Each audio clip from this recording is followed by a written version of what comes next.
Jamal got involved in the group because he was bullied and wanted to make sure it didn't happen to others. Amina first came to the group because her friend Christy was going during lunch and she didn't want to eat alone. Peter showed up at the group because he heard that you could get volunteer hours, and he needed those hours to help him with an upcoming appearance at court.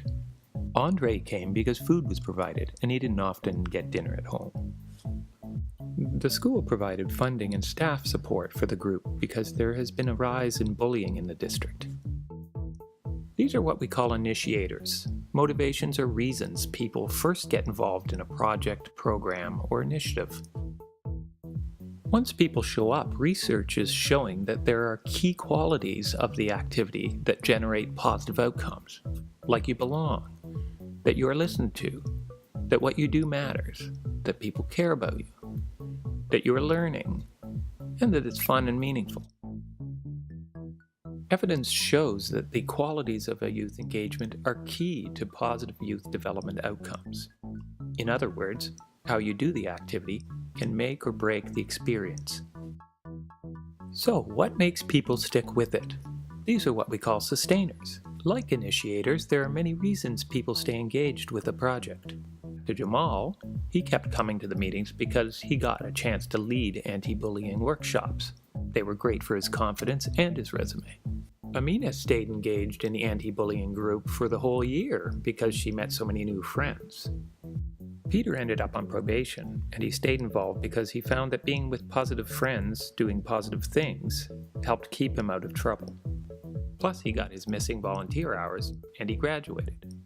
He was not alone. The school board was so impressed with the group's activities, they asked them to help develop similar anti-bullying groups in schools across the district.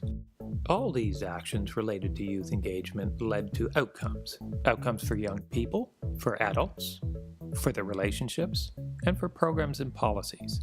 For example, evaluations showed that youth participants from the anti-bullying group increased their self-esteem, felt a greater sense of belonging, and improved their academic performance. At the same time, students across the school reported feeling safer, more connected, and happier than they did before the anti-bullying group began their school-wide workshops. The school district has seen a decrease in incidents of bullying and now has access to a group of effective student leaders who are motivated to take on new challenges. If we pull back from this scenario, we get a more complete picture of what youth engagement looks like. All youth engagement activities have initiators at the individual, social, and system levels. And when we think about specific youth engagement activities, they have a core set of qualities that provide critical outcomes.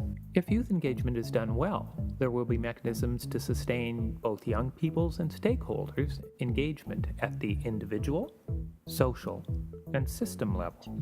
And finally, we know all these efforts can result in positive outcomes at the individual, social, and system level. As a whole, this makes up a youth engagement framework developed by the Center of Excellence for Youth Engagement.